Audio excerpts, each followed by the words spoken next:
Morning and welcome to our thought for the day. We're going to be looking at a psalm again. Psalm 141, please, and it's verse 3 and 4. Let me just read what it says. It says, Set a watch, O Lord, before my mouth. Keep the door of my lips. Incline not my heart to any evil thing, to practice wicked works with men that work iniquity. And the heading to my thought today is guard my tongue and keep my heart.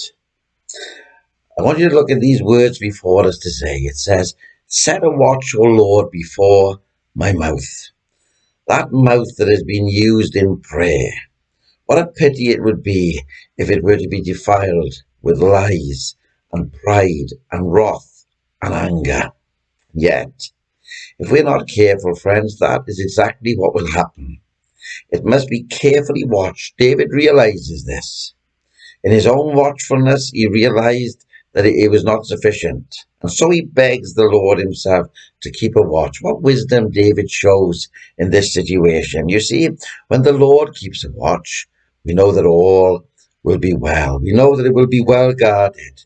We read in James chapter 3 and verse 5 that the tongue is a little member and boasteth great things. It goes on to say that the tongue is a fire, a world of iniquity. It defileth the whole body, and it is set on fire of hell, and no man can rule it. It is full of deadly poison. And I'm sure that all that is listening to me this morning knows that to be true. How many people have you hurt by an unwise word? And how many people have hurt you by an unwise word? David goes on to say, keep the door of my lips. He says, oh, how good it would be if God took control of the opening of my lips. What trouble we would be saved from, and what hurt others would be saved from if God took control of our mouth. He speaks about his mouth, he speaks about his lips, and now he speaks about his heart. And he says, incline not my heart to any evil. In other words, he is saying, lead me not into temptation. Here the psalmist knows that he who rules the heart is the Lord of the man. But if the tongue and the heart is under God's care, then all is safe. Let us forever pray that God will rule our hearts, and that we will never desire to take over the rule for ourselves. So if we did, within a very short time, we will decline into all sorts of wrong. It goes on to say, to practice wicked works with men that work iniquity. God grant that we never desire to work wickedness with the wicked. For unless the fountain of life is kept pure, the streams of life will soon be polluted.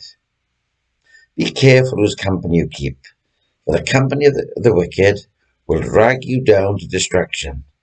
For God promises to punish all sin. And the thought of grieving our Saviour should bring each and every one of us to our very knees.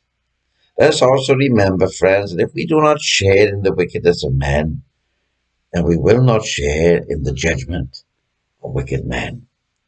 Oh, God, keep us, guard us, and guide us. God, help us to speak the words of God that will encourage and uplift. God bless you, and look forward to speaking with you again tomorrow morning.